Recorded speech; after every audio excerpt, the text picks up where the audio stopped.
Daily. Taste the Daily. Krishnagiri மாவட்டத்தில் பள்ளி ஒன்றில் மாணவிக்கு 3 ஆசிரியர்கள் பாலியல் வன்கொடுமை செய்தது அதிர்ச்சி அளிக்கிறது.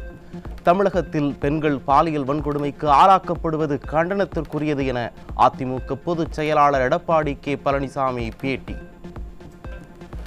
தமிழகத்தில் நாள்தோறும் சிறுமிகள் முதல் முதிர்ந்த பெண்கள் வரை பாலியல் வன்கொடுமைக்கு ஆளாவது கடும் கண்டனத்துக்குரியது. தமிழகத்தில் சட்ட ஒழுங்கு அடியோடு சீர்கெட்டுவிட்டது.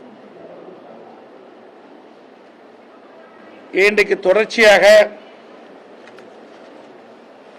பள்ளியில் சிறுமிகளுக்கு ஆசிரியர்களால் பாலியல் வன்கொடுமை ஒரு தொடர்கதையாக இருக்கின்றது. கிருஷ்ணகிரியில் 3 ஆசிரியர்கள் ஒரு பள்ளி சிறுமிக்கு பாலியல் தொந்தரவு கொடுத்துள்ளார். உண்மையிலேயே அதிர்ச்சிக்குள்ளாய். தமிழகத்தில் கடந்த 24 மணி நேரத்தில் 8 கொலைகள் நடந்திருப்பதாக வரும் செய்தி அதிர்ச்சி அளிக்கிறது. கொலை நடக்கும் மாநிலமாக தமிழகம் உள்ளது. மோசமான ஆட்சிக்கு இதுவே சாட்சி என அதிமுக பொதுச் செயலாளர் எடப்பாடி கே பழனிசாமி பேட்டி.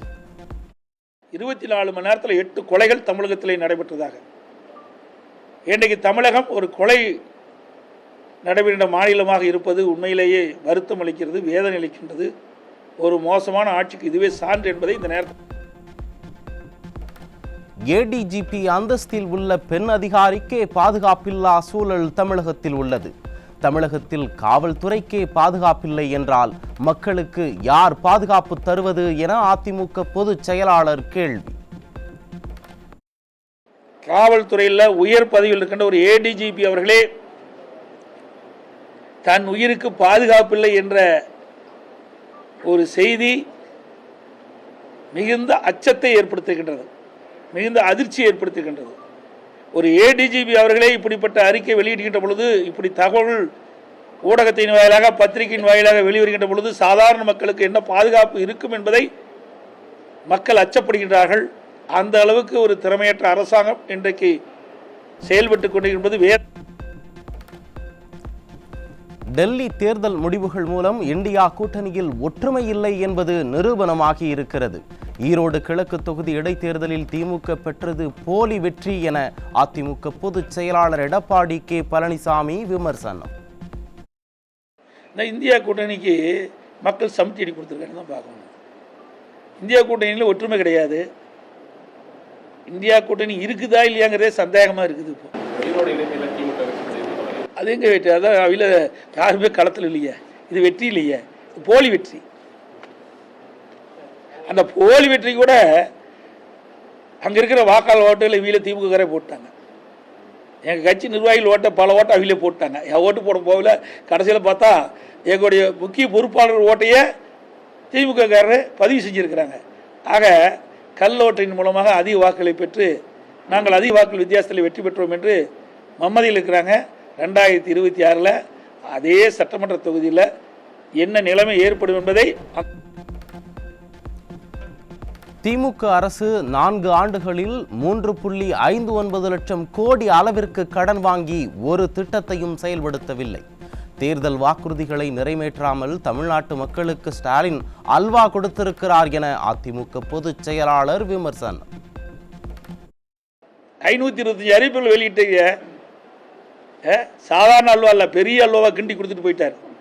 525 அறிவிப்புகளை கொடுத்து எவ்வளவு அறிவிப்பை நிறைவேற்றிருக்காரு சொல்லுங்க பார்க்கலாம். நீங்களே, நான் பல முறை சட்டமன்றத்திலையும் பேசிட்டேன், இந்த மாதிரி ஊடகத்திலையும் பத்திரிகையின் வாயிலாக என்னுடைய கருத்து சொல்லியிருக்கிறோம். ஒரு 15 அத்திக்கடவு அவிநாசி திட்டத்தை நிறைவேற்றிய புரட்சி தமிழர் எடப்பாடி கே பழனிசாமிக்கு விவசாயிகள் கூட்டுக்குழுவின் சார்பில் பாராட்டு விழா. நிகழ்ச்சி நடைபெறும் இடத்தில் முன்னாள் அமைச்சரும் அதிமுக தலைமை நிலைய செயலாளருமான SP வேலுமணி நேரில் ஆய்வு. சேலம் மாவட்டம் ஏற்காட்டில் உள்ள அரசு பள்ளியில் 10க்கும் மேற்பட்ட மாணவிகள் பாலியல் புகார் அளித்ததால் பள்ளி ஆசிரியர் போக்சோவில் சிக்கினார்.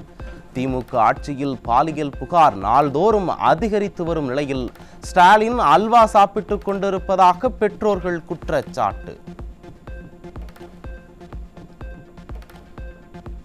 விழுப்புரம் மாவட்டம் திண்டிவனத்தில் கோவிந்தசாமி அரசு கலைக்கல்லூரியில் 1ஆம் ஆண்டு படிக்கும் மாணவிக்கு பாலியல் தொல்லை கொடுத்த பேராசிரியர் போக்சோவில் சிக்கினார்.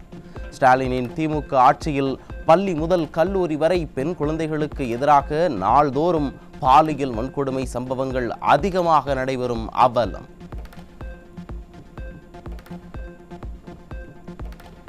வேலூர் அருகே குளிர்பானத்தில் மயக்க மருந்து கொடுத்து இளம் பெண்ணிற்கு கூட்டு பாலியல் வன்கொடுமை கொடுத்ததோடு வீடியோ எடுத்து மிரட்டிய காம கொடூரர்கள். காய்கறி தங்கம் விலை நிலவரம் போல கடந்த சில நாட்களாக பெண்களுக்கு எதிரான பாலியல் வன்கொடுமைகள் தொடர்ந்து அதிகரித்து வரும் நிலையில் வேடிக்கை பார்க்கும் திராவிட மாடல் அரசு. தருமபுரி மாவட்டம் கடத்தூர் பகுதியைச் சேர்ந்த 17 வயதுடைய அரசு பள்ளி மாணவியை திருமணம் செய்வதாக ஆசை வார்த்தை கூறி கர்ப்பமாக்கியதுடன் கோயிலில் திருமணம் செய்த 24 வயது இளைஞர். பெயரளவிற்கு வழக்கு பதிவு செய்துள்ள விடியா அரசின் ஏவல் துறை இன்னும் இளைஞரை கைது செய்யாமல் மெத்தனம் காட்டுவதாக குற்றச்சாட்டு.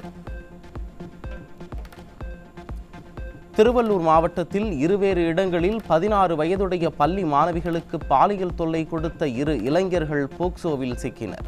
நிர்வாக திறனற்ற திமுக ஆட்சியில் நாள்தோறும் சிறுமிகள் மற்றும் பெண்களுக்கு எதிரான பாலியல் வன்கொடுமைகள் அரங்கேறி வரும் நிலையில் ஸ்டாலின் ஆழ்ந்த உறக்கத்தில் இருக்கிறாரா என மக்கள் கேள்வி. காஞ்சிபுரத்தில் காதலிப்பதாக கூறி 14 வயதுடைய சிறுமிக்கு 2 வருடமாக பாலியல் தொல்லை கொடுத்த இளைஞர் போக்சோவில் சிக்கினார். சிறுமிக்கு எதிரான குற்றச் செயல்கள் தொடர்ந்து அரங்கேறி வரும் நிலையில் திராவிட மாடல் அரசு என்ன செய்து கொண்டிருக்கிறது என மக்கள் கேள்வி. சென்னை சூளைமேட்டைச் சேர்ந்த பெண்ணிற்கு ஆபாச படம் அனுப்பிய இளைஞர் பிடிபட்டார். திமுக அரசு கும்பகர்ண தூக்கத்தில் இருப்பதால் பெண்களுக்கு எதிரான குற்றச் சம்பவங்கள் நாளுக்கு நாள் அதிகரித்து வரும் அவலம். கடலூர் மாவட்டம் பன்ருட்டி அருகே அரசு உதவி பெறும் பள்ளியின் விடுதியில் 9ஆம் வகுப்பு மாணவி தூக்கிட்டு தற்கொலை. தனது மகளை அடித்து கொன்றுவிட்டதாக அவரது தாய் கண்ணீர் மல்க குற்றம் சாட்டியுள்ள நிலையில் பள்ளி சிறுமிகளுக்கு எதிரான குற்றச் செயல்கள் வேறு மாநிலத்தில் நடப்பது போல அமைதியாக இருக்கும் ஸ்டாலினுக்கு மக்கள் கடும் கண்டனம். இதுக்கு போய் அம்மாடி அடிச்சாங்க, நான் போய் கேட்டு வந்தேன், ஏன் அடிக்கிறீங்கன்ட்டு.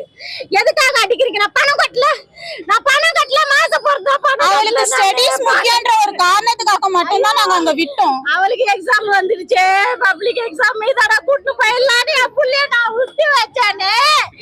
என் புள்ள கேள்வி கேட்கவே என் புள்ளைய சாவடிச்சிட்டாங்களே, என் புள்ளைய சாவடிச்சிட்டாங்களே. வேலூரில் ஓடும் ரயிலில் பாலியல் தொல்லை தரப்பட்டு ரயிலிலிருந்து தள்ளிவிடப்பட்ட கர்ப்பிணியின் குழந்தை உயிரிழப்பு. பெண்கள் மீது சிறிதும் அக்கறை இல்லாத முதல்வரோ சாப்பிட்ட அல்வா ஜீரணிக்க நடைபயிற்சி மேற்கொண்டு வரும் அவலம். பாலியல் குற்றத்தில் ஈடுபடும் ஆசிரியர்களுக்கு கடும் தண்டனை வழங்குவதுடன் அவர்களின் கல்வி தகுதியையும் ரத்து செய்ய நடவடிக்கை எடுக்கப்படும் என அறிவிப்பு. வெறும் அட்டை கத்தி அறிவிப்புகளை வெளியிட்டு திமுக அரசு இதுவரை ஒரு வழக்கிற்கு கூட ஒருவருக்கும் தண்டனை பெற்றுத்தரவில்லை என மக்கள் வேதனை. 19 போக்சோ நீதிமன்றங்கள் உள்ள நிலையில் போக்சோ வழக்குகளை விசாரிக்க தென்காசி மற்றும் திருவள்ளூரில் மேலும் 2 கூடுதல் நீதிமன்றங்கள். இதைத்தான் திராவிட மாடல் முதலமைச்சர் நம்பர் 1 மாநிலம் என தற்பெருமை பேசுகிறாரா என மக்கள் கேள்வி. மாமன்னர் திருமலை நாயக்கரின் 442வது பிறந்த நாளையொட்டி மதுரையில் உள்ள அவரது திருவுருவச் சிலைக்கு மரியாதை செலுத்தப்படும். வரும் 11ஆம் தேதி கழகத்தின் சார்பில் மாலை அணிவித்து மரியாதை செலுத்தப்படும் என அதிமுக பொதுச் செயலாளர் அறிவிப்பு. சேலம் நெடுஞ்சாலை நகரில் கடலூர் கிழக்கு மாவட்டத்தைச் சேர்ந்த மாற்றுக் கட்சியினர் 300க்கும் மேற்பட்டோர் அதிமுகவில் இணைந்தனர். கழக பொதுச் செயலாளர் எடப்பாடி கே பழனிசாமி முன்னிலையில் அதிமுகவில் தங்களை இணைத்துக் கொண்டனர்.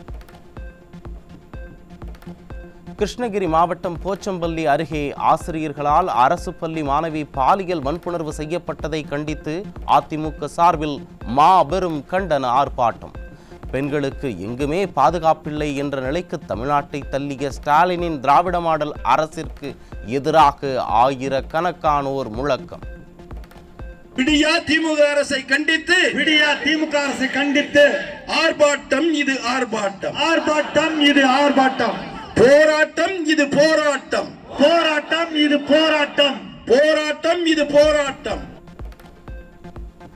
எந்த கொம்பனும் குறை சொல்ல முடியாத ஸ்டாலினின் திமுக ஆட்சியில் தென்காசி மற்றும் திருவள்ளூர் ஆகிய மாவட்டங்களில் போக்சோ வழக்குகளை விசாரிக்க கூடுதலாக நீதிமன்றம் திறக்க அனுமதி.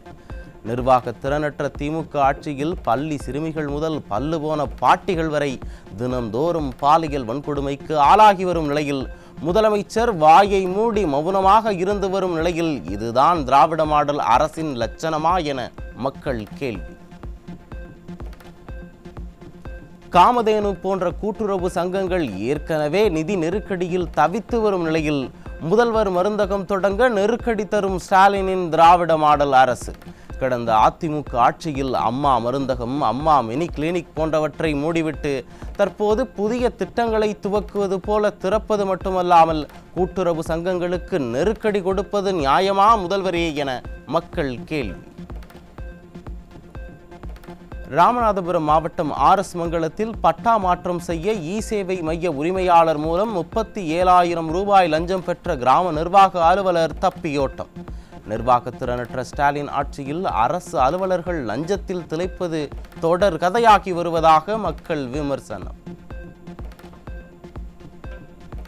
காஞ்சிபுரம் மாவட்டம் வாலாஜாபாத் காவல் நிலையம் அருகே 18 மாதமாக போதைப்பொருள் விற்பனை செய்த இளைஞர் சிக்கினார். ஸ்டாலினின் கட்டுப்பாட்டில் உள்ள காவல்துறை போதைப் பொருளை தடுக்காமல் தியான நிலையில் இருந்ததா என மக்கள் கேள்வி. திருவள்ளூர் அருகே அரசு பேருந்தில் கடத்தப்பட்ட 10 கிலோ கஞ்சா பறிமுதல். தமிழகத்தில் பேருந்தில் கடத்தும் அளவிற்கு போதைப் பொருள் புழக்கம் அதிகரித்து விட்டதாக மக்கள் குற்றச்சாட்டு.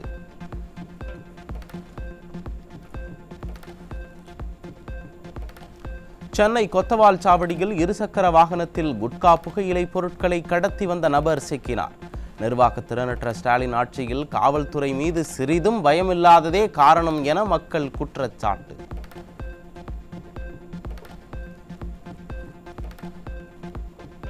கோவை மாவட்டம் சூலூரில் விற்பனைக்காக பதுக்கி வைக்கப்பட்டிருந்த கஞ்சாவை பறிமுதல். திமுக ஆட்சியில் காவல்துறை மீது சிறிதும் பயமில்லாததே போதைப் பொருள் விற்பனைக்கு காரணம் என மக்கள் குற்றச்சாட்டு. சென்னை சேத்துப்பட்டு பகுதியில் விற்பனைக்காக பதுக்கி வைத்திருந்த மெத்தபெட்டமைன், கஞ்சா உள்ளிட்ட போதைப் பொருட்கள் சிக்கியது. திமுக ஆட்சியில் போதைப் பொருளை கட்டுப்படுத்த முடியாமல் ஏவல்துறை திணறி வருவதாக மக்கள் குற்றச்சாட்டு. திருப்பத்தூர் SP அலுவலகத்தில் பணிபுரியும் பெண் போலீசிடம் 10 சவரன் தங்க நகையை திருடிச் சென்ற வழிப்பறி கொள்ளையர்கள். காவலருக்கே பாதுகாப்பில்லா நிலையில் நாங்கள் எப்படி பாதுகாப்பாக இருப்போம் என ஸ்டாலினின் திமுக அரசிற்கு மக்கள் கேள்வி. கடந்த ஆண்டு சென்னை அண்ணாநகர் டவர் பூங்காவை சரி செய்ய 95 லட்சம் ரூபாய் ஒதுக்கீடு செய்து திறந்து வைத்த திராவிட மாடல் அரசு. திராவிட மாடல் ஆட்சி கலெக்ஷன், கரப்ஷன், கமிஷன் என்ற போர்வையில் மீண்டும் அந்த பூங்காவையே மறுசீரமைப்பதற்கு 12 கோடி ரூபாய் ஒதுக்கிய அவலம். பல்கலைக்கழக இணைப்பு வழங்க கோரி தனியார் கல்வியியல் கல்லூரி தொடர்ந்த வழக்கில் தமிழக அரசிற்கு மீண்டும் குட்டு வைத்த சென்னை உயர்நீதிமன்றம். சமீப காலமாக பல்கலைக்கழகங்களில் முறைகேடுகள் நடைபெற்று வரும் நிலையில் பல்கலைக்கழக செயல்பாடுகளை கண்காணிக்க தலைமைச் செயலாளருக்கு உத்தரவு.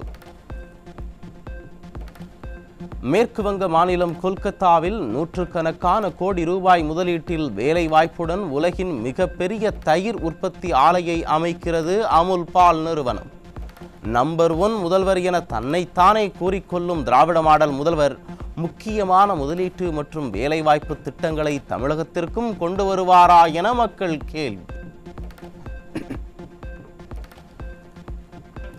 9 மாதங்களில் பொதுத்துறை வங்கிகளின் நிகர லாபம் இதுவரை இல்லாத அளவாக 1.30 லட்சம் கோடி ரூபாயை எட்டியது. ஒரு பண முதலைக்கு கடன் வழங்கி சிறிய நிறுவனங்களை மைனாரிட்டி பாஜக புறக்கணிக்கிறதா என தொழில் முனைவோர்கள் கேள்வி. நாடு முழுவதும் காபி விலை கிலோவிற்கு 120 ரூபாய் வரை உயர்வு. வணிகர்கள் மற்றும் உணவகங்களுக்கு பெரும் தாக்கத்தை ஏற்படுத்தும் என்று எதிர்பார்ப்பு. நடிகர் சோனு சூட்டுவிற்கு பிடிவாரண்ட் பிறப்பித்த லூதியானா நீதிமன்றம். பண மோசடி செய்ததாக வழக்கறிஞர் தொடர்ந்த வழக்கில் நீதிமன்றம் பல முறை சம்மன் அனுப்பியும் சோனு சூட் ஆஜராகாததால் உத்தரவு. மகாராஷ்டிராவில் மணமகனின் சிபில் ஸ்கோர் குறைவாக இருப்பதை காரணம் காட்டி கடைசி நேரத்தில் திருமணத்தை நிறுத்திய மணப்பெண். புது விதத்தில் கடைசி நேரத்தில் திருமணம் நிறுத்தம் தொடர்கதையாவது வேதனை அளிப்பதாக மக்கள் கருத்து.